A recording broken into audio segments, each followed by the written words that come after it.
What's good, beautiful people? In this video, we're going to be talking about the 5 best chest exercises. This is my biased opinion. If you think there's a chest exercise that deserves its spot on the top 5, please let me know in the comments down below. But let's start this thing off with the glorious bench press. And we're actually going to have Blake show us how to do the bench press properly right now. So, first thing he wants to do when he grips the bar is he wants his grip to be shoulder width apart or slightly outward from that. It's up to preference. Now, another thing he wants to do is he wants to squeeze his shoulder blades together. Now, when he squeezes his shoulder blades together, once he lifts off, you'll see a bigger difference. So, Blake, go ahead and lift off really quick. Okay, so stay up top and just be relaxed for a second without squeezing your shoulder blades. Okay, now squeeze your shoulder blades. And something this does is it makes sure that you get a sturdy base. Now, go down really quick, Blake. When he's going down, notice how his elbows are tucked. Go back up. Now, flare your elbows outward. Okay. Now, flaring your elbows outward, you can go ahead and rack it, Blake, is going to make your shoulders very vulnerable to injury, and it should feel really awkward. Now, go ahead and lift off again, Blake. Besides squeezing our shoulder blades and flaring your elbows out, you want to also keep your wrists straight. So something that you could see from Blake, if I get a side angle, is his wrists are straight up and down. Can you cock your wrist backwards? Like that. Now go down. I'll see a lot of people bench press like this. And again, it is making your wrist vulnerable and you're not driving straight through the movement as your wrist is at a really awkward position. Now, another thing that is optional is you can actually arch your back. So you can have it flat or you can even arch it. It's kind of harder to see since Blake has a baggy shirt on, but go ahead and go down, Blake. Okay, now do the other way. Now, what arching the back does is it makes your chest pop out more. And by doing so, it shortens the distance you have to travel, therefore you can push more weight. And another thing that's optional as well is your feet. Your feet can be firmly planted or it could be on the bench. By firmly planting your feet on the bench, it allows you to drive through the hips even when your butt is still on the ground. So those are some basic tips to help you with your bench press. I hope that helped, and let's get started on number 2. Number 2, we have Incline Bench. And again, Blake is going to show us how to perform this lift as well. So, the first thing that you'll notice is that the bench is at an angle and it is upward. It's not decline, but it's upward. And what we are doing is we are working on the upper portion of our pec major. So we're working on this portion of the chest, rather the flat works on the bottom portion of the chest. Both the pec major, but that's guys that bench press a lot but only do flat, it'll seem like they have flaggy tits. And as funny as it sounds, it's a real thing, and it's because they're not working on their upper portion of their chest. If you want your chest to look bigger, work your incline and your upper chest as much as you do your flat. Now, the same things apply. He wants shoulders tucked, wrists straight. He can use his feet and he can arch his back if he wants. But the big thing here is that he wants to have it hit, go ahead, go down, right around nipple level. And I forgot to mention this in the other thing. And another thing is he wants to push up, not out. So it's more, yes, so like that. So what you're doing when you're pushing out is you're more making a flat bench because most people are stronger on their flat bench. And Another way people will do this is they'll lift their butt off the bench. So lift your butt, and what they're doing when they're struggling is look at his back right now. It's flat. That's a flat bench. It no longer is an incline bench. So same things apply, and you can go ahead and rack it, Blake. Something I also recommend for flat is that you use dumbbells dependent on whether they can get heavy enough. You may not have heavy dumbbells, and that's fine. You can always use a barbell, but the dumbbells work great because they work on your stabilizer muscles. And if you're just starting out and one muscle group or one side is way stronger than the other, it's a good way to even them out. And you can also use this as well. People like it because it helps you with your symmetry, working both sides the same while pushing a lot of weight through the barbell. But it doesn't work your stabilizers as much as it's on a track and you don't have to control it. And this is where I see people pushing outward on incline rather than up. Vertically, they're going at an angle to make it flat. So that's all I got for incline. Let's go to number 3. Number 3, we have decline push-ups. Yes, calisthenics. I'm a big fan of calisthenics. People say, Michael, you can't build muscle with your own body weight. False. Look at bar stars. Look at Frank Madrano. Of course you can. And the thing about calisthenics is that when you're building the muscle, you're increasing the weight you're lifting naturally. So number 3, we have decline push-ups. Blake's going to show us how to do this. So you want to find an elevated surface, and it doesn't have to be something like a chair. It could be a bench, it could be a ball, whatever you'd like.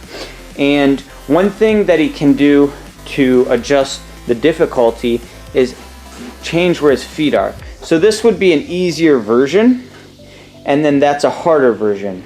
Now, something he wants to do is he wants to have his butt in line with his back.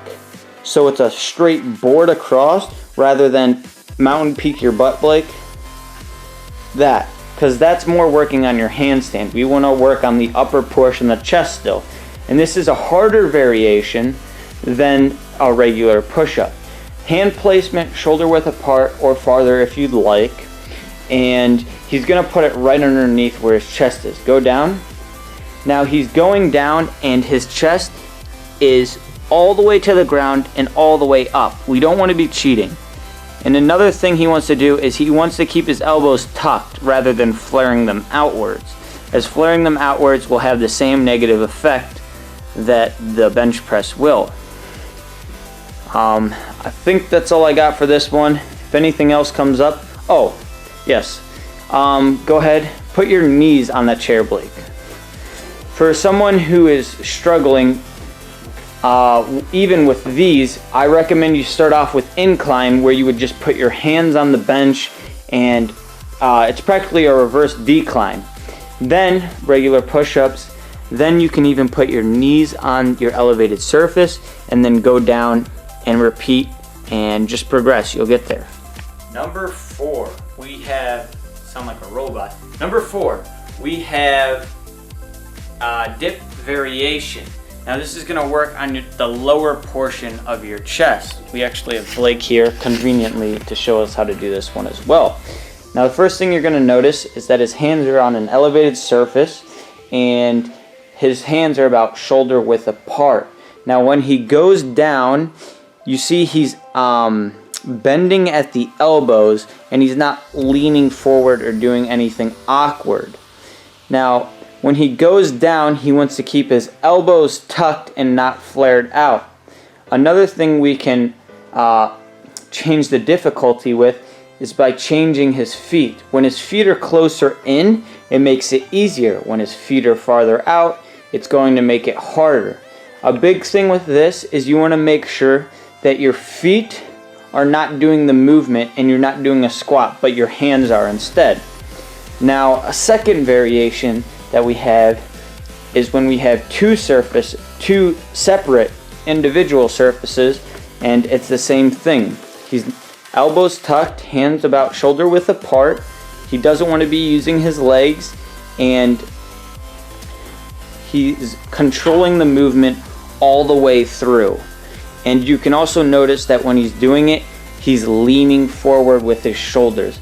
This is a great exercise for the lower chest and yet another calisthenic movement. Now, the last version and final one of the dip, the full one, we are going to actually go outside and show you. Blake, what do you think about this Ohio weather? I like it. It's beautiful. It does look pretty outside today though. Alright, so our last variation of the dips, we have the freestanding ones. Now, again, 2 independent surfaces.